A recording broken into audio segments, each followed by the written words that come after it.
नमस्कार दोस्तों, मैं हूं अंकित। ब्लूटेक ऑफिशियल के न्यू वीडियो में आपका स्वागत है। आज के वीडियो में हम लोग बहुत ही एक स्पेशल एक्ट के बारे में बात करेंगे। आप रिसेंट में देखे होंगे बॉलीवुड एक्ट्रेस स्वरा भास्कर और एक समाजवादी पार्टी के पॉलिटिशियन फवाद अहमद आपस में शादी करते हैं और उसके बाद आप स्वरा भास्कर का एक ट्वीट देखते हैं जिसमें वो सारा क्रेडिट स्पेशल मैरिज एक्ट को देते हैं। तो हमारे माइंड में क्वेश्चन आता है कि शादी विवाह में रूल या एक्ट का क्या काम है, या इस पर्पस से स्पेशल ट्वीट क्यों करना पड़ा स्वरा भास्कर को स्पेशल मैरिज एक्ट के पर्पस से। तो आज के वीडियो में डिटेल में जानने का कोशिश करेंगे कि ये स्पेशल मैरिज एक्ट है क्या और इससे एक नॉर्मल पर्सन को या एक इंटरकास्ट पर्सन को क्या इफेक्ट हो सकता है या उसको किस तरह का फायदा मिल सकता है। आज के वीडियो में डिटेल में हम लोग समझने का कोशिश करेंगे। अगर मैं सबसे पहले आपको बोलूं कि इंडिया में अगर पर्सनल इश्यूज जैसे मैरिज, डिवोर्स या एडॉप्शन या हेरिटेशन किसी भी तरह का अगर प्रॉब्लम होता है या किसी तरह का आपको डिसीजन लेना होता है तो आप अपने रिलीजन में करते हैं। जैसे शादी अगर आप हिंदू कास्ट से या हिंदू रिलीजन से बिलोंग कर रहे हैं तो आप अपने लिए लड़की भी हिंदू देखते हैं, या आप मुस्लिम है तो आप मुस्लिम लड़की को देखते हैं। तो इसमें क्या होता है कि जब आप रिलीजन के तौर पे आप शादी करते हैं, जैसे मैं हिंदू हूं और मैं हिंदू गर्ल से अगर शादी करता हूं तो मुझे उसका लीगल वैलिडिटी ऑटोमेटिक मिल जाएगा एक हिंदू एक्ट लॉ के तहत।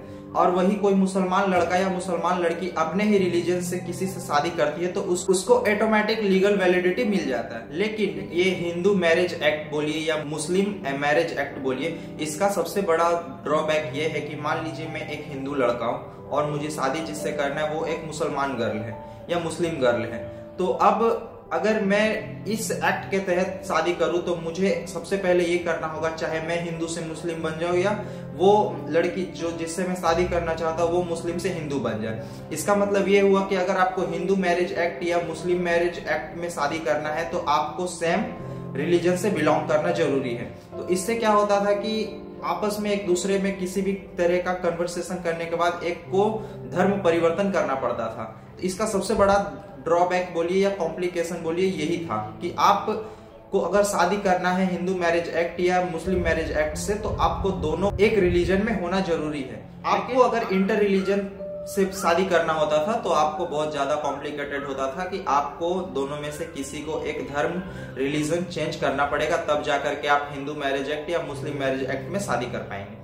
लेकिन इतने सारे कॉम्प्लिकेटेड या कॉम्प्लेक्स देखने के बाद इंडिया में एक न्यू एक्ट आता है स्पेशल मैरिज एक्ट 1954 में। इसमें क्या होता था कि आप कोई भी कास्ट से या कोई भी रिलीजन से बिलोंग कर रहे, मान लीजिए मैं हिंदू हूँ और मुझे मुस्लिम गर्ल से शादी करना है या मुस्लिम बॉय को हिंदू गर्ल से शादी करना है, तो वो उसके लिए आपको किसी भी तरह का धर्म या किसी तरह का रिलीजन चेंज नहीं करना पड़ेगा।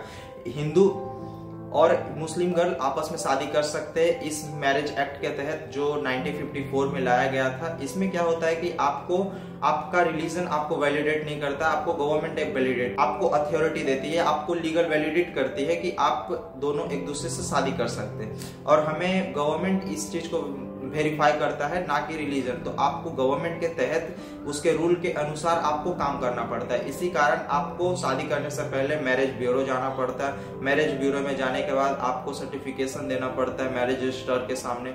इसके अलावा 30 दिन का नोटिस पीरियड देना पड़ता है, तब जा करके आप उस शादी को एक कंफर्म शादी के तौर पे हम लोग ट्रीट कर सकते हैं और वो वैलिडिटी आपको गवर्नमेंट प्रोवाइड करती है। इस कारण आप नॉर्मल कभी सुने होंगे या जनरली इसको हम लोग बोलते हैं कोर्ट मैरिज। कोर्ट मैरिज में इस तरह से एक्ट होता है, अगर आप नॉर्मल हिंदू बॉय है या हिंदू गर्ल है तो भी आपका कोर्ट मैरिज आपको आपके रिलीजन पे, आपको हिंदू अगर है तो हिंदू रिलीजन एक्ट पे आपको तो ऑटोमेटिक आपको एक वैलिडिटी मिल जाता है। और वही मुस्लिम को भी वही सेम सिस्टम हो जाता है। अगर आप सेम रिलीजन में शादी कर रहे हैं, खुद से भी शादी करते तो आपको एक अलग और एक ऑटोमेटिक वैलिडिटी प्रोवाइड हो जाता है आपके रिलीजन की तरफ से। लेकिन आप जब इंटरकास्ट हो जाते हैं या इंटर रिलीजन हो जाते हैं तब आपको प्रॉब्लम आता है। तो इस प्रॉब्लम में या इस कॉम्प्लिकेशन में आपको गवर्नमेंट हमेशा सपोर्ट करती है। बस गवर्नमेंट के कुछ रूल होते हैं और उस रूल के तहत आपको फर्स्ट ऑफ ऑल आपको मैरिज ब्यूरो जाना पड़ता है। मैरिज ब्यूरो के पास जाकर के आपको मैरिज रजिस्ट्रार के सामने साइन सिग्नेचर करना होता है। इसके अलावा आपको 30 दिनों का आपको नोटिस पीरियड देना पड़ता है गवर्नमेंट को। इस तरह से आपका एक शादी सक्सेसफुल होता है, चाहे आप हिंदू हो चाहे आप मुसलमान हो और आप जिससे शादी कर रहे हो वो भी हिंदू हो या मुसलमान हो, इससे कोई फर्क पड़ता नहीं है। मैं आशा करता हूँ कि आपको इस एक्ट के बारे में समझ में आया होगा। अगर आपको वीडियो अच्छा लगा तो प्लीज वीडियो को लाइक कीजिए, कमेंट कीजिए, शेयर कीजिए। साथ ही मेरे ब्लूटेक ऑफिशियल चैनल को सब्सक्राइब करके बेल आइकन को प्रेस कर दें ताकि मैं कोई भी न्यू वीडियो अपलोड करूं तो उसका नोटिफिकेशन सबसे पहले आपको मिले। मिलते हैं अगले वीडियो में, जब तक के लिए जय हिंद, वंदे मातरम।